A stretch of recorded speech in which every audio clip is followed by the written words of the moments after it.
മനുഷ്യന്റെ ഓർമ്മശക്തി അവർ ഡിജിറ്റൽ ഡാറ്റയിൽ അവർ പറയുന്നത് 2.5 മില്യൺ GB ആണ്. അതായത് 25 ലക്ഷം GB ആണ് മനുഷ്യന്റെ മെമ്മറി കപ്പാസിറ്റി.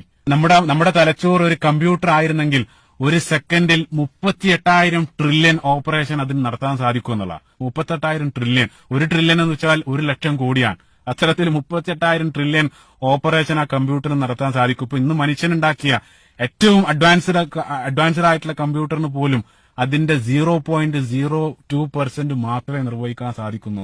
സുബ്ഹാനല്ലാഹ്. അത്രയും സങ്കീർണമായിട്ടുള്ള തലച്ചോറ് അല്ലാഹു സുബ്ഹാനഹു വ തആല മനുഷ്യന് നൽകുകയാണ്. എന്തിനാണ് നൽകിയതെന്ന് വെച്ചാൽ ഈ സങ്കീർണമായിട്ടുള്ള ഈ പ്രപഞ്ചത്തെ അല്ലാഹു സുബ്ഹാനഹു വ തആലയുടെ സൃഷ്ടികളെ പഠിക്കാനും അള്ളാഹുവിലേക്ക് എത്തിച്ചേരാനും അങ്ങനെ അള്ളാഹുവിനെ അറിഞ്ഞ് അവന്റെ ഗ്രന്ഥത്തെ അറിഞ്ഞ് അവനിലേക്ക് അല്ലെങ്കിൽ അവന് ജീവിതം സമർപ്പിക്കാൻ വേണ്ടിയിട്ടാണ് ഈ ഒരു സങ്കീർണമായിട്ടുള്ള ഒരു ഉപകരണം അല്ലാഹു സുബ്ഹാനഹു വ തആല നമുക്ക് നൽകിയിട്ടുള്ളത്. സുബ്ഹാനല്ലാഹ്. ആ തലച്ചോറ് മാത്രമല്ല, മറ്റുള്ള സംവിധാനങ്ങൾ ഇപ്പൊ ലോകത്തുള്ള മൊത്തം ഡിജിറ്റൽ ഡാറ്റ, അതായത് ഇന്നുള്ള ഫേസ്ബുക്കും യൂട്യൂബും, അതായത് ലക്ഷക്കണക്കിന് കോടിക്കണക്കിന് കമ്പനികളിലുള്ള മൊത്തം ഡിജിറ്റൽ ഡാറ്റ ഒരു തുള്ളി DNA കൊള്ളിക്കാൻ സാധിക്കുമെന്നുള്ള. സുബ്ഹാനല്ലാഹ്. അതിലുള്ള അത്ഭുതം എത്രയാണ്.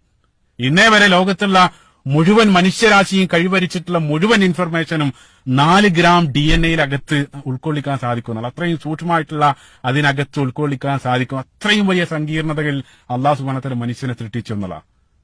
നമ്മുടെ വിരൽത്തുമ്പിൽ ഏകദേശം 2000 മുതൽ 3000 വരെ ടച്ച് റിസപ്റ്റേഴ്സ് നമ്മുടെ വിരൽത്തുമ്പിൽ മാത്രമുണ്ട് എന്നുള്ളതാണ്. സുബ്ഹാനല്ലാഹ്. മാത്രമല്ല, നമ്മൾ കൈ ജസ്റ്റ് ഒന്ന് ചലിപ്പിക്കുന്ന സമയത്ത് ആ കൈ ചലിക്കാൻ വേണ്ടി പ്രവർത്തിക്കുന്നത് ബാക്ക്ഗ്രൗണ്ടിൽ 1,00,000 ഞരമ്പുകൾ, 29 മസിലുകളും 27 എല്ലുകളും ഒരേ സമയത്ത് പ്രവർത്തിക്കേണ്ടതുണ്ടെങ്കിൽ മാത്രമേ ആ കൈ നമുക്ക് ചലിപ്പിക്കാൻ സാധിക്കൂ എന്നുള്ളതാണ്. സുബ്ഹാനല്ലാഹ്. ഇതൊക്കെ ചിന്തിക്കുന്ന സമയത്ത് ആ കൈ വെച്ച് പിന്നീട് എങ്ങനെയാണ് ഹറാമായിട്ടുള്ള ഒരു പ്രവർത്തനം ഒരാൾ ചെയ്യാൻ.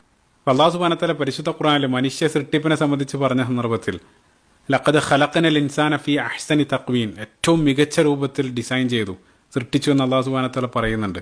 അതേപോലെ തന്നെ സൂറത്തുൽ ഗാഫിറിലും മനുഷ്യ സൃഷ്ടിപ്പുമായിട്ട് ബന്ധപ്പെട്ട് തന്നെ വസവ്വറക്കും ഫഅഹ്സന സുവറക്കും, ഏറ്റവും നല്ല രൂപത്തിൽ മികച്ചതാക്കി അല്ലെങ്കിൽ ആ രൂപപ്പെടുത്തി എന്നുള്ളതാണ്. അതിന്റെ പ്രത്യക്ഷത്തിലുള്ള ഉദാഹരണമാണ് യഥാർത്ഥത്തിൽ നമ്മുടെ പുറമേക്കുള്ള നമ്മുടെ സ്കിന്ന്.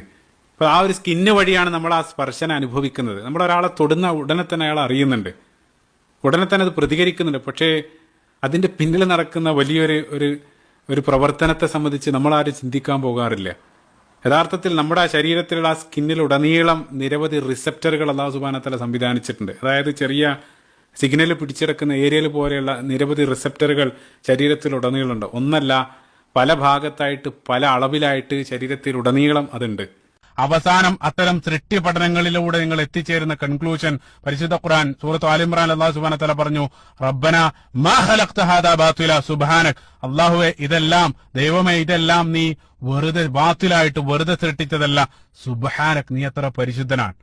ആ ഒരു കൺക്ലൂഷനിലേക്ക് അവസാനം സൃഷ്ടി പഠനം നിന്നെ കൊണ്ടെത്തിക്കുമെന്നുള്ള. അതുകൊണ്ടാണ് അല്ലാഹു സുബ്ഹാനഹു വ തആല നിരന്തരം സൃഷ്ടികളിലേക്ക് മനുഷ്യന്റെ ശ്രദ്ധ ക്ഷണിക്കുന്നത്. അപ്പൊ കേവലം സൃഷ്ടിക്കുക മാത്രമല്ല, മറിച്ച് ആ സൃഷ്ടിച്ചതിനെ അതിമനോഹരമായിട്ടുള്ള രൂപത്തിൽ അല്ലാഹു സുബ്ഹാനഹു വ തആല രൂപപ്പെടുത്തുകയും ചെയ്തു.